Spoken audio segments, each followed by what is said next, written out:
I have told you about my quest to find makeup that also has anti-aging properties because I'm tired of putting 3 or 4 different creams on in the morning, then my foundation, then a powder, and it's just too much. Now, I did review the Dermalogica tinted moisturizer, which had some anti-aging properties in it. I liked it. Didn't have a lot of coverage, almost too little, but I liked that it did have a little bit of exfoliation. Now, here is Murad, and this is, they don't call this a tinted moisturizer. What they're calling it is, and I'll read it, it is a skin perfecting primer, but you can use it alone, just as a tinted moisturizer, because I'll show it to you. It's got a little color. Now, you see that? I don't know if you can tell. I'll put a little bit more on. But it's got just a little bit of color, and you can't choose the color. It's just one color for everybody. I don't know how they do it, but it does work. I used it today, and I'll show it to you. So you just put a little bit on. It looks like it's dark, but it comes out pretty light, and it really does blend in.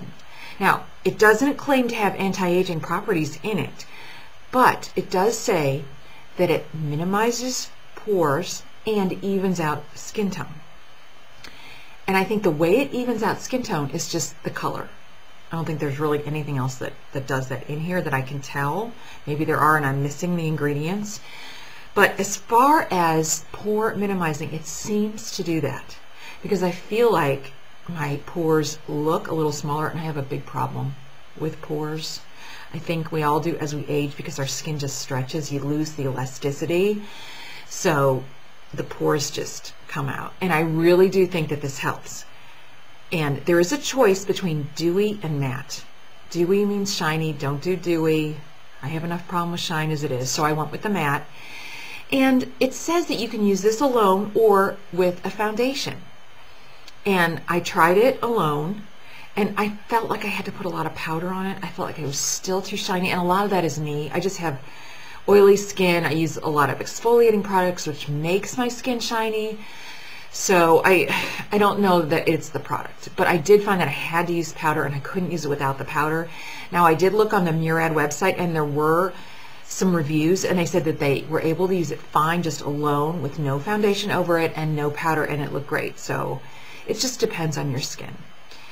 Now, I felt like I got a little more coverage than I did with the Dermalogica, but I still like my Clinique tinted moisturizer, and it doesn't have any pore minimizing properties or anything in it, but I still like it, and I'm going to keep using this. I'm going to keep using the Dermalogica, but I'm not sure. I might go back to my Clinique, even though it does nothing for aging. I like the way it covers. It's just got a really, I would say, good coverage. Not as much. Now, if you're looking for really good coverage, I would go with the Laura Mercier tinted moisturizer or a foundation. That's almost like a foundation. But the Clinique has a medium amount of coverage for a tinted moisturizer. But I'll just see. You know, I'm just going to keep switching back and forth and see how I like all of them.